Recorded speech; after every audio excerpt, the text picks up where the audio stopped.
प्यारे बच्चों, LGR study के इस महत्वपूर्ण क्लास में आप सभी का स्वागत है। जैसा कि आप सभी जान रहे हैं कि गणित में अभी हम लोग जो है सांख्यिकी पढ़ाई कर रहे हैं।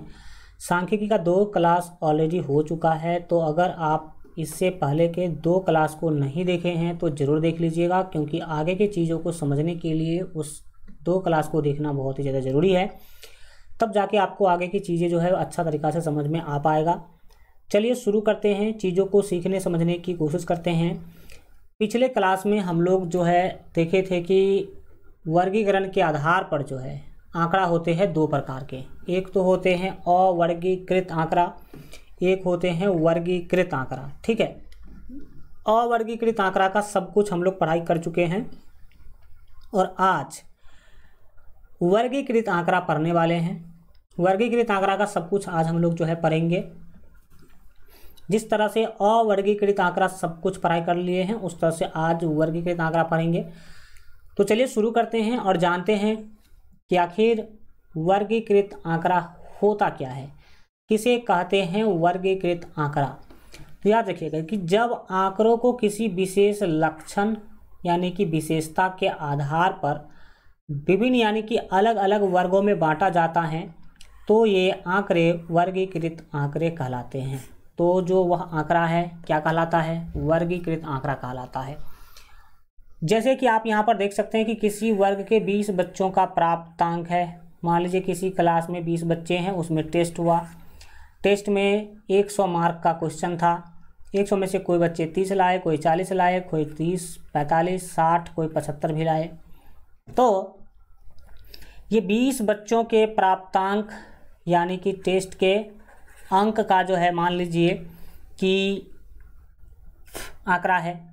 टेस्ट के अंक का ये क्या है? आंकड़ा है। तो ये अवर्गीकृत आंकड़ा है। सही बात है भाई, ये तो क्या है? अवर्गीकृत आंकड़ा है। तो इसे हमें वर्गीकृत बनाना है, इसे हमें वर्गीकृत बनाना है। आइए किसी भी अवर्गीकृत आंकड़ा को वर्गीकृत आंकड़ा में कैसे बदलेंगे, ये हम लोग सीखने की कोशिश करते हैं और देखते हैं कि कैसे हम अवर्गीकृत आंकड़ा को वर्गीकृत में बदलेंगे। तो आप किसी विशेष लक्षण के आधार पर इसे बांटेंगे, यानी कि किसी विशेष गुण के आधार पर आप वर्गीकृत आंकड़ा बनाएंगे अवर्गीकृत आंकड़ा को। तो इसके लिए सबसे पहले क्या करना है समझिए। हुआ क्या है कि 20 बच्चे हैं, 30 से लेकर के 90, 95 तक मार्क लाए हैं। हम इसको कुछ विशेषता के आधार पर लिखने की कोशिश करते हैं। क्या विशेषता है? हम इसको वर्ग अंतराल के जो है रूप में लिखना चाहते हैं। वर्ग अंतराल और साथ साथ बारंबारता उसका लिखते जाएंगे। वर्ग अंतराल के साथ साथ बारंबारता क्या करते जाएंगे? लिखते जाएंगे। देखिए तो आपको करना क्या होगा। हम एक विशेषता बना लिए। हम विशेषता बना लिए कि 30 से 40 के बीच में कितने बच्चे हैं, 40 से 50 के बीच में कितने बच्चे हैं, 50 से 60 के बीच में कितने बच्चे हैं, 60 से 70 के बीच में कितने बच्चे मार्क लाए हैं, 70 से 80 के बीच में मार्क लाने वाले कितने बच्चे हैं, और 90 से 100 के बीच में मार्क लाने वाले कितने बच्चे हैं। तो ये हो गया एक विशेषता कि भाई इस वर्ग के आधार पर चेक कीजिए कि कौन कौन से बच्चे कितने मार्क जो हैं लाए हैं। तो अब हम करेंगे क्या, सो समझिए। इसमें आपको करना सिंपल सा काम है। आप 30 से 40, 40 से 50, 50 से 60 का भी वर्ग अंतराल ले सकते हैं, जो कि हमने लिया है। और आप चाहे ये जो 30 से 40, 40 से 50, 50 से 60 हमने वर्ग अंतराल लिया है, ये आंकड़ा के आधार पर लिया है, क्योंकि सबसे छोटा चरमान 30 है तो हमने शुरुआत किया है 30 से, और सबसे बड़ा चरमान है यहाँ पर आपका 95। तो हम 95 तक तो ही नहीं रख सकते हैं, 100 तक लिए हैं। तो सबसे छोटा जहाँ होगा वहाँ से शुरू करेंगे, जो अधिकतम होगा वहाँ तक ही आपको जाना है। चरमान में देख लेना कि कौन छोटा सबसे कौन अधिकतम है। अब आप अंतर चाहे तो 10-10 का ले सकते हैं, चाहे तो 20-20 का ले सकते हैं। तो हम 10-10 का अंतर लिए। कितने का अंतर लिए हैं? 10 का। सभी में देख सकते हैं कितने का अंतर है? 10-10 का अंतर है। ठीक है, तो यहाँ पर हम वर्ग अंतराल के विशेषता पर इसको क्या कर रहे हैं, सजाने जा रहे हैं। वर्ग अंतराल फर्स्ट में 30 से 40 तक 30 से 40 के बीच में जो भी बच्चे होंगे उसको रखेंगे। तो 30 से 40 का मतलब है कि 30 से लेकर के आप इसमें 39 मार्क तक वाले बच्चे को ही रखेंगे। तो आप कहेंगे सर 40 तो यहाँ तक 40 लिखा तो 40 मार्क वाले को इसी वर्ग में रखेंगे, नहीं, 40 मार्क वाला इसमें आ जाएगा। 40 से 50 का मतलब है कि 40 से लेकर के 49 मार्क तक वाले सभी बच्चे इस वर्ग में आएंगे। इस तरह का कुछ फंडा आपको करना है। तो 30 से 40 के बीच में, यानी कि 30 से लेकर के 39 मार्क तक लाने वाले कितने बच्चे हैं? तो सर एक बच्चा तो यहाँ पर है 30, चलो भाई ठीक है, यानी कि 30 से 39 यानी कि 30 से 40 के बीच में एक बच्चे ही मार्क लाए हैं। 40 से लेके 50 नहीं बोलेंगे क्योंकि ऊपरी सीमा को अगले वर्ग में शामिल करते हैं। तो यहाँ पर 40 से लेकर के इसको हम 49 बोलेंगे। तो 40 से 49 के बीच में कितने बच्चे हैं? तो एक बच्चा, दो बच्चा, 3, 4, ये 5, ये 48 वाला भी आ जाएगा, 6 बच्चे हैं। यानी कि 40 से 50 के बीच में कितने बच्चे भाई साहब? तो 6 बच्चे हैं, ठीक, 3 और 3 6। 50 से 60, जिसको हम 50 से 59 ही बोलेंगे, 50 से 59 ही बोलेंगे। तो 50 से 59 के बीच में कितने बच्चे देख लो भाई, ये 60 तो इसमें नहीं आएंगे, 70 60, ये 50 आ जाएंगे। तो 50 55 2 हो गया, 2 ही हुआ, यानी कि इसमें 2 बच्चे आएंगे। यानी कि 50 से 60 के बीच में अंक लाने वाले 2 बच्चे हैं। 60 से 70 का मतलब क्या है? 60 से लेके आप लोगों को क्या करना है? 69 तक ही इसमें शामिल करना, 70 को अगले वर्ग में शामिल करेंगे। तो 60 70 देखिए, एक तो हो गया 60, दूसरा आप 70 इसमें ले नहीं सकते हैं, दूसरा 60 और एक 65, तो 3 हो गए। 65 भी इसमें लेंगे और फिर ये 60, 4 ही हो गया। कितने हो गए बच्चे इसमें? 4 बच्चे आ गए। इस वर्ग में कितने बच्चे आ गए? 4 बच्चे आ गए।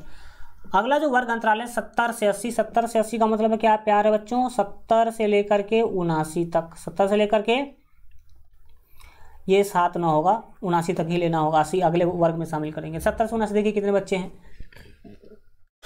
तो आपको पता चलेगा कि इस एक तो इसमें 70 आ जाएगा, दूसरा अच्छा एक 60 छूट गया क्या इसमें? 1 मिनट वेट कीजिए, 60 से 70 वाला आपको हल्का काउंट करने दीजिए पहले। 60 से 70 यानी कि 60 से 69 तक का, तो 60 से 70, एक 60 यहाँ, एक 60 यहाँ, तो 2 60।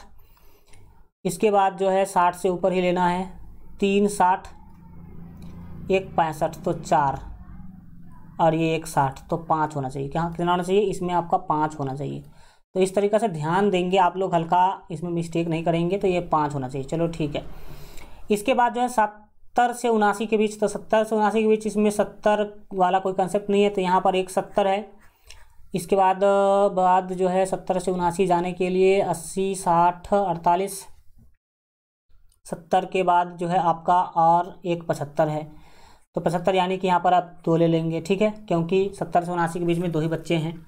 80 से 90 के बीच में 90 लाने वाले कौन कौन से बच्चे हैं? तो 80 के और अब 80 से 90 के बीच में लाने वाले बच्चे हैं भाई साहब केवल एक 80, और ये 2 80 2 मार्क लाए हैं, तो ये 80 वाले इसमें आ जाएंगे, ठीक है, 2 हो जाएगा। 90 से 100, तो इसमें एक 90 एक 95, तो हो गए आपके 2 बच्चे इसमें हैं, जोड़ लीजिए, 1 6 7 7 2 9 9 9 9 5 14 14 14 14 और 6 20, बिल्कुल ठीक है। तो इस तरीक़ा से आपने क्या किया, उस आंकड़ा को वर्ग अंतराल और बारंबारता के रूप में क्या कर दिया, आपने सजा दिया। इस तरीक़ा से आप सजा देंगे तो अब जो ये सारणी वाला जो आंकड़ा मिला ना, ये वाला आंकड़ा जो आपको नीचे दिखाई दे रहा होगा, ये वाला आंकड़ा ये कहलाएगा वर्गीकृत आंकड़ा, क्योंकि आपने इसे किसी विशेष वर्ग के रूप में क्या कर दिया, विभाजित कर दिया। यानी कि ये वाला आंकड़ा भी 20 बच्चों के प्राप्तांक का ही है, लेकिन ये वर्ग अंतराल के साथ बारंबारता को लिखा गया। तो वर्ग अंतराल के साथ जब बारंबारता लिखा गया हो तो मुख्य रूप से इसे हम वर्गीकृत आंकड़ा कह देते हैं। इसमें हमने 20 बच्चों के प्राप्तांक को कुछ विशेषता के आधार पर, यानी कि कुछ लक्षण के आधार पर हमने क्या किया, इसको अलग अलग वर्गों में बांटा है। तो इस तरीका से आप अवर्गीकृत आंकड़ा को वर्गीकृत आंकड़ा में बदल सकते हैं। ये हो गया आपका वर्गीकृत आंकड़ा। अब बढ़ते हैं आगे, वर्गीकृत आंकड़ा का वर्ग अंतराल क्या है इसके बारे में जानते हैं। देख लीजिए, वर्ग अंतराल यहाँ पर था 30 से 40, 40 से 50, 50 से 60, 60 से 70, यही है वर्ग अंतराल। तो आप 10 से 20 या 30 से 40, 40 से 50, 50 से 60 ऐसे लिख सकते हैं। आदि को वर्ग अंतराल, आदि को वर्ग या वर्ग अंतराल कहा जाता है। प्रत्येक वर्ग अंतराल की बारंबारता उसके मध्य बिंदु के चारों ओर केंद्रित होती है। जितने भी वर्ग अंतराल है सबका कुछ न कुछ बारंबारता है।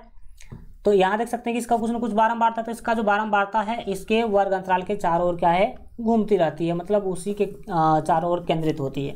ज़्यादा महत्वपूर्ण बातें नहीं है। अतः वर्ग के मध्य बिंदु को वर्ग चिन्ह भी कहा जाता है। कोई वर्ग है जैसे कि 30 से 40 है, इसके मध्य बिंदु को, इसके मध्य बिंदु को वर्ग चिन्ह भी कहा जाता है। तो 30 से 40 का मध्य बिंदु कौन होगा, तो 30 से 40 का मध्य बिंदु होगा 35। कितना होगा 35। ये 35 कहाँ से मिला, तो 40 और 30 70, 70 को भाग दे 2 से, कितना आ गया 35 आ गया। ठीक है, तो वर्ग अंतराल का मध्य बिंदु कैसे निकाल समझ में आ गया। तो वर्ग यानी कि वर्ग अंतराल के मध्य बिंदु को ही हम वर्ग चिन्ह कहते हैं। क्या कहते हैं, वर्ग चिन्ह भी कहा जाता है। मध्य बिंदु को ही क्या कहा जाता है, तो मध्य बिंदु को ही वर्ग चिन्ह कहा जाता है। तो यहाँ से एक नया कंसेप्ट मुझे मिला, वर्ग चिन्ह निकालने का। वर्ग चिन्ह निकालने का फार्मूला है ऊपरी सीमा प्लस निम्न सीमा बट्टा 2। अब बोलेंगे कि सर ऊपरी सीमा क्या होता है, निम्न सीमा क्या होता है। तो यहाँ पर देख लीजिए, ये वर्ग अंतराल है, इसमें एक दूसरा वर्ग अंतराल है, ये तीसरा वर्ग अंतराल, चौथा, पाँचवा, छठा, सातवां वर्ग अंतराल है। पहला वर्ग अंतराल को आप ध्यान से जब देखेंगे तो आपको पता चलेगा कि इसमें 30 और 40 है, 30 है और क्या है 40 है। तो 30 कहलाएगा निम्न वर्ग सीमा और 40 कहलाएगा ऊपरी वर्ग सीमा। फिर इस वर्ग में 40 कहलाएगा आपका निम्न और 50 कहलाएगा ऊपरी वर्ग सीमा या उच्च वर्ग सीमा। ये 50 कहलाएगा निम्न वर्ग सीमा, ये ऊपरी वर्ग सीमा। तो निम्न वर्ग सीमा और ऊपरी वर्ग सीमा क्या है आप लोग समझ गए होंगे। तो यहाँ पर आपको जो निकालने के लिए बोलेगा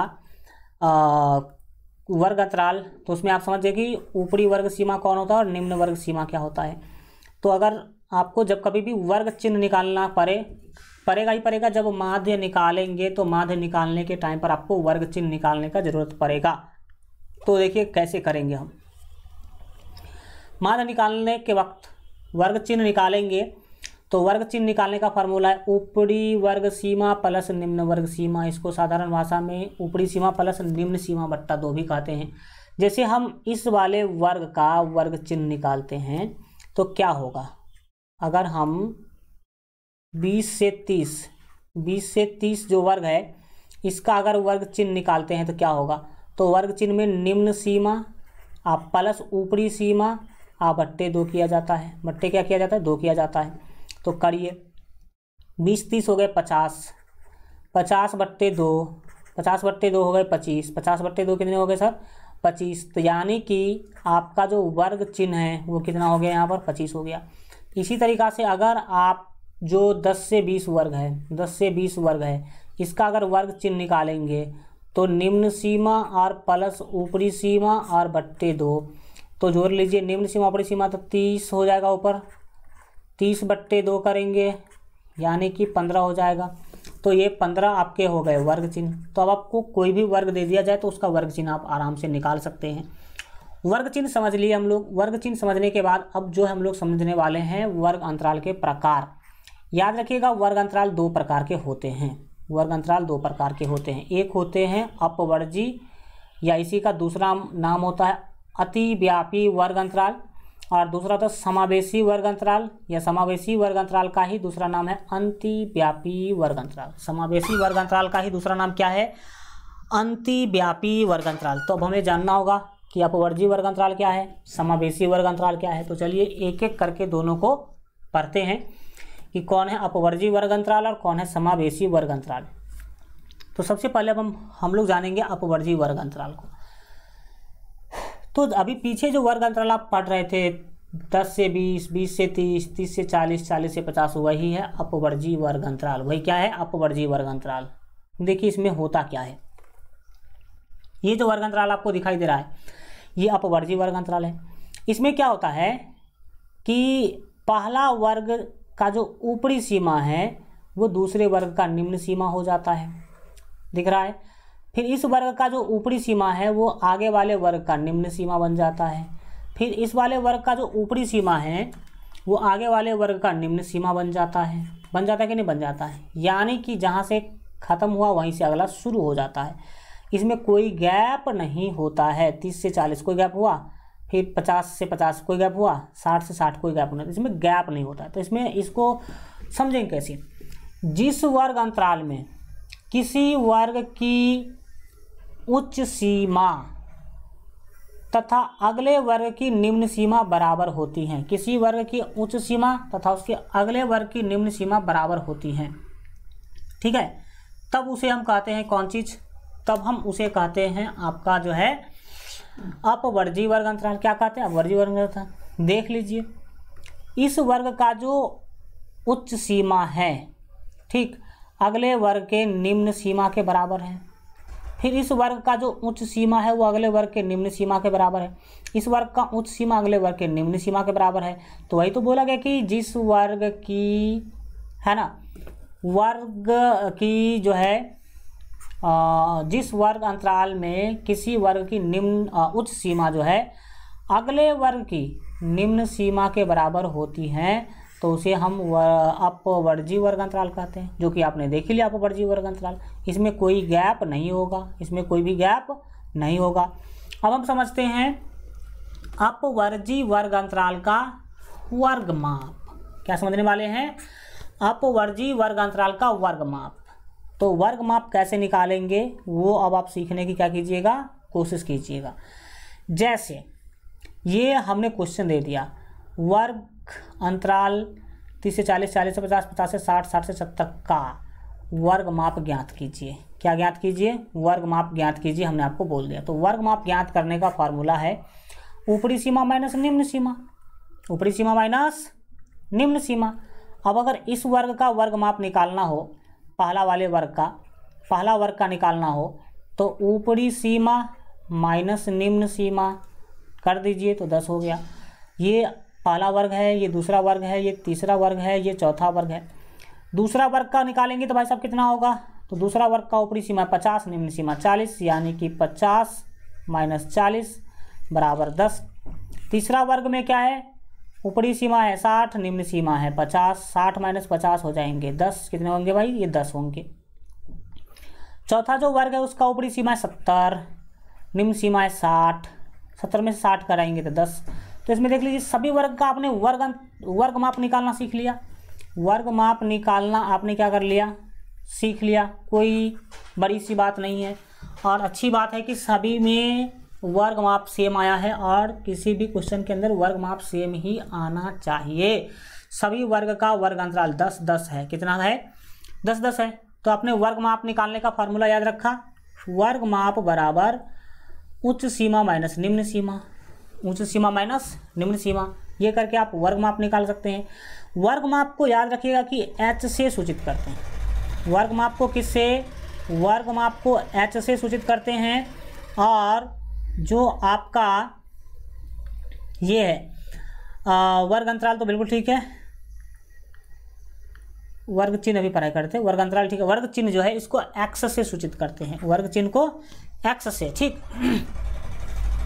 और ये तो वर्ग अंतराल पढ़े ही पढ़े हैं। और जो वर्ग माप होगा उसको हम h से सूचित करेंगे। तो वर्ग माप आपने निकालना सीख लिया। अब हम लोग पढ़ेंगे समावेशी वर्ग अंतराल। अपवर्जीय वर्ग अंतराल का वर्ग माप निकालना आपने सीख लिया। अब हम पढ़ेंगे समावेशी वर्ग अंतराल। चलिए समावेशी वर्ग अंतराल को देखते हैं कि क्या होता है समावेशी वर्ग अंतराल। तो समावेशी वर्ग अंतराल जो है ये क्या है समझिए। आप देखे थे इससे पहले कि जो अपवर्जीय वर्ग अंतराल है इसमें गैप नहीं होता है। किसी वर्ग का निम्न सीमा अगले वर्ग के उच्च सीमा के बराबर, निम्न सीमा अगले वर्ग के उच्च सीमा के बराबर होता है। लेकिन यह है आपका समावेशी वर्ग अंतराल। क्या है? समावेशी वर्ग अंतराल है। समावेशी वर्ग अंतराल में ये नहीं होता है।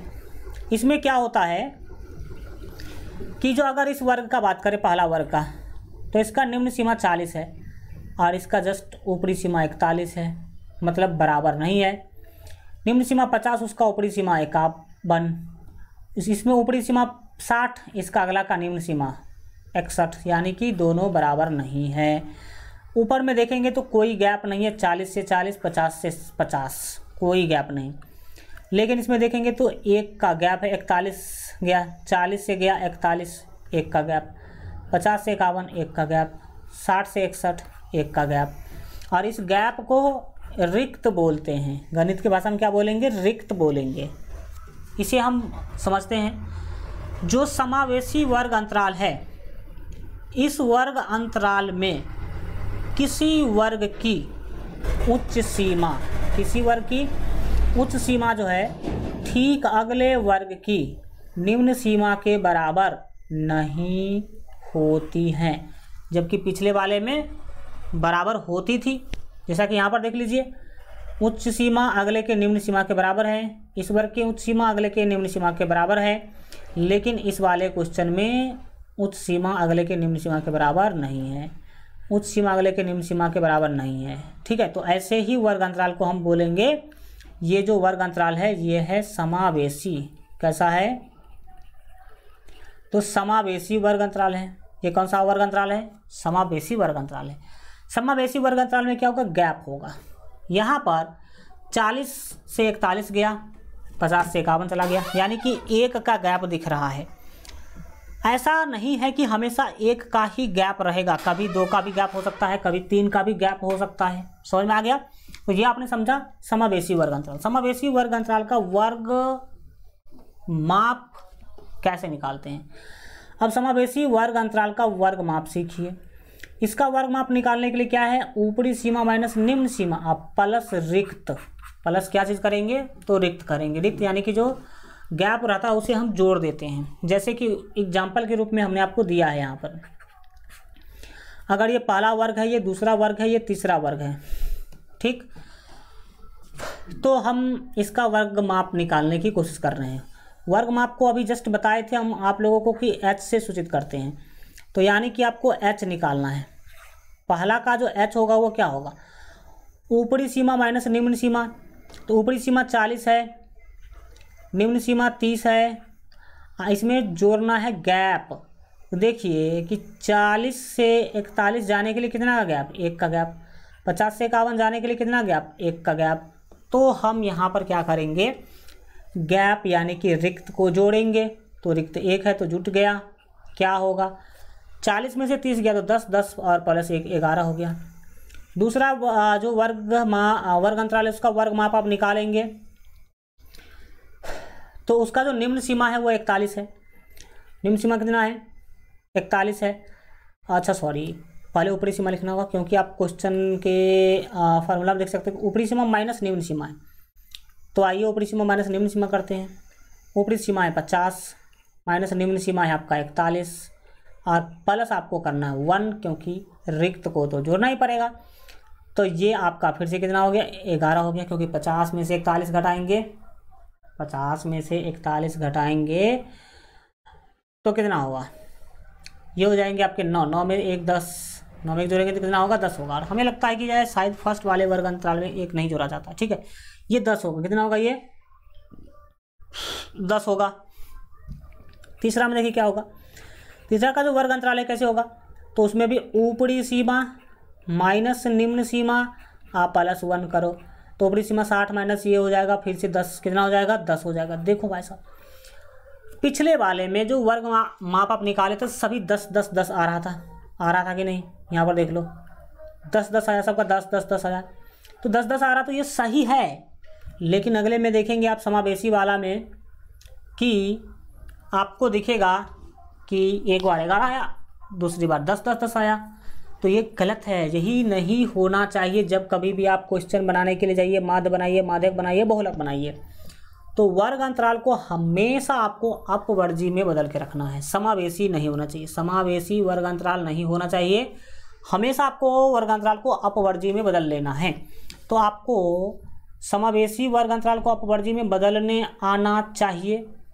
क्या आना चाहिए, तो आपको समावेशी वर्ग अंतराल को समावेशी वर्ग अंतराल को वर्ग अंतराल को, समावेशी वर्ग अंतराल को अपवर्जी में बदलने आना चाहिए। अपवर्जी में बदलना सीखेंगे। अब अगर कोई समावेशी वर्ग अंतराल दे दिया गया तो उसको अपवर्जी में कैसे बदलेंगे वो देखिए। समावेशी को अपवर्जी में कैसे बदलते हैं, तो सिंपल फंडा है समावेशी को अपवर्जी में बदलने का, सिंपल फंडा है। एग्जाम्पल से हम आपको समझाते हैं। अगर कोई भी समावेशी वर्ग अंतराल दिया गया तो अपवर्जी में कैसे बदलेंगे।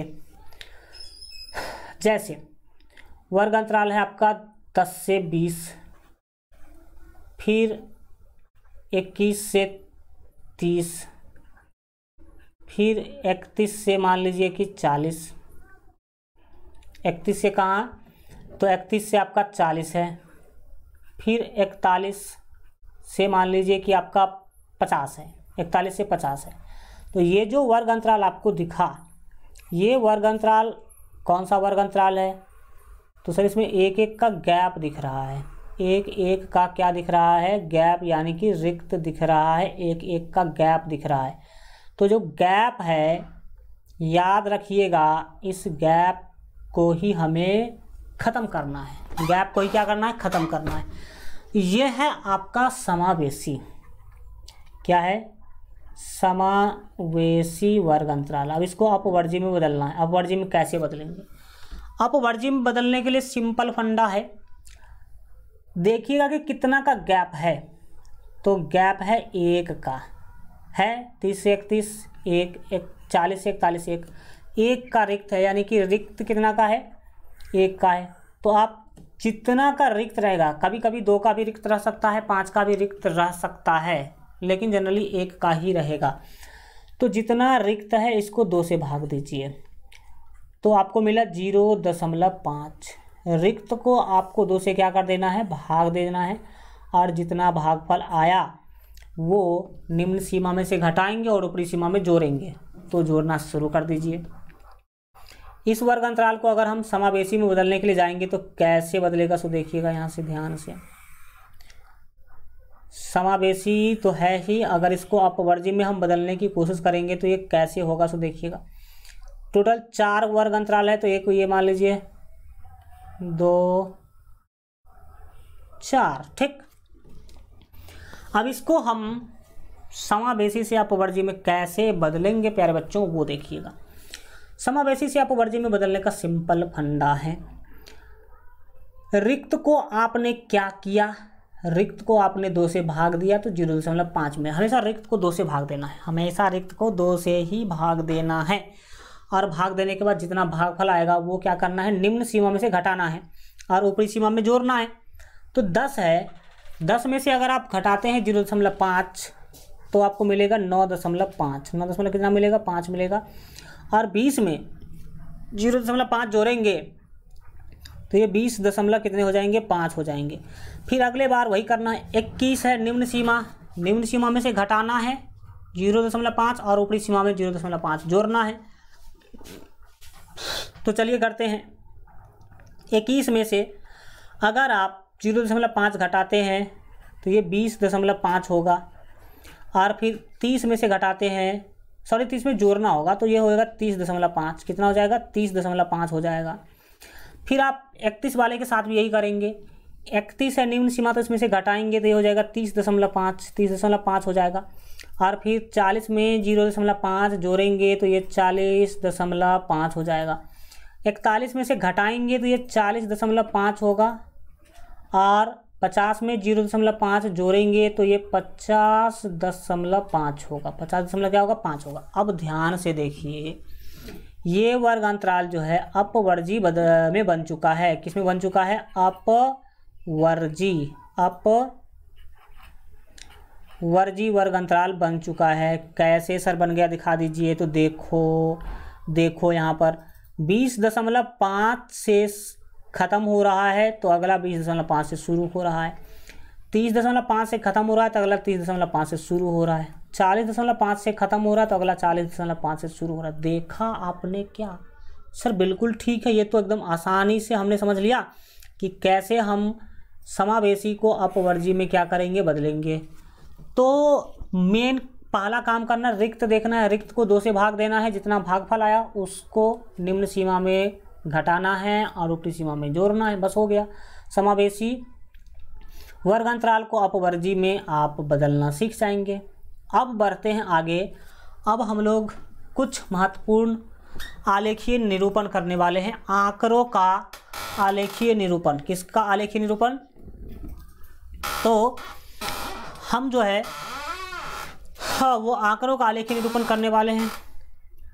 आलेखीय निरूपण वैसे तो आपके लिए ज़्यादा महत्वपूर्ण नहीं है, लेकिन फिर भी हम इसको देख लेंगे एक बार, ताकि आपको पता चल जाए कि आंकड़ों का किस किस रूप से आलेखीय निरूपण किया जा सकता है।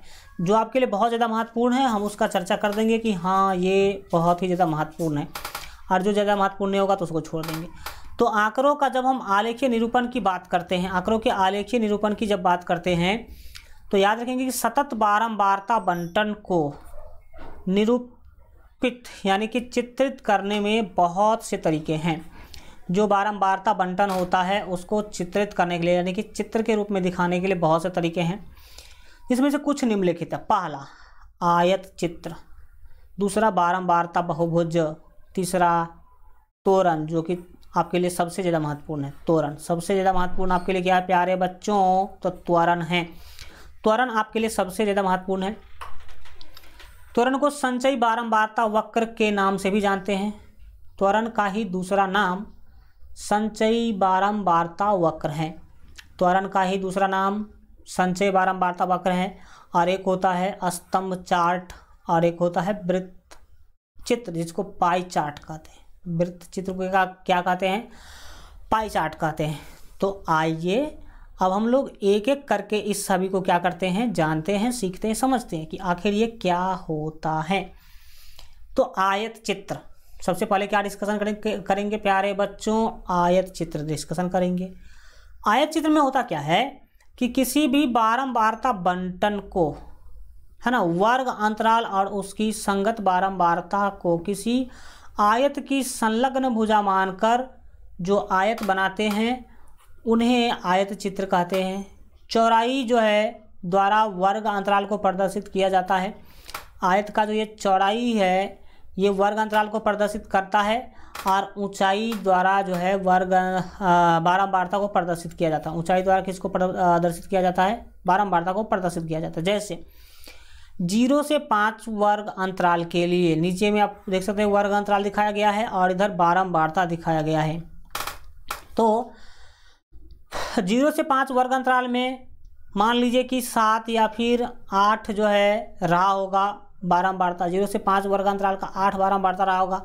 तो देख सकते हैं कि आयत चित्र का ऊंचाई 8 तक ही गया है। अगर 0 से 5 वर्ग अंतराल का बारंबारता 20 रहा होगा, कितना रहा होगा? 20। तो देख सकते हैं कि आयत चित्र 20 तक उठा हुआ है। ठीक है, मतलब वर्ग अंतराल को नीचे यानी कि एक्स अक्ष पर और बारंबारता को ऊपर यानी कि वाई अक्ष पर दिखाते हैं। बारंबारता को कहाँ दिखाते हैं? ऊपर दिखाते हैं यानी कि वाई अक्ष पर दिखाते हैं। इसी तरीके से देख सकते हैं कि जो 15 से 20 वर्ग अंतराल है इसका बारंबारता सबसे ज़्यादा रहा होगा 40, तो इसका 40 है। 20 से 25 वर्ग अंतराल का जो बारंबारता है वो रहा होगा 35, तो देखो 35 पर, लगभग 35 पर गया है। तो ये है आपका आयत चित्र, जिसमें चौड़ाई होते हैं वर्ग अंतराल और ऊंचाई जो है वो होता है बारंबारता। ये ऊंचाई क्या है? बारंबारता है, जिसमें आप देख सकते हैं कि बारंबारता और चौड़ाई को लिखा गया है। अगला बारंबारता बहुभुज है। चलिए 1 मिनट इस बारंबारता बहुभुज को देखिए, जो कि सबसे महत्वपूर्ण है आपके लिए। ये आप अच्छा से देखेंगे क्योंकि ज़्यादा महत्वपूर्ण है। तो इसको 1 मिनट देखिए, पानी पी लेते हैं हम।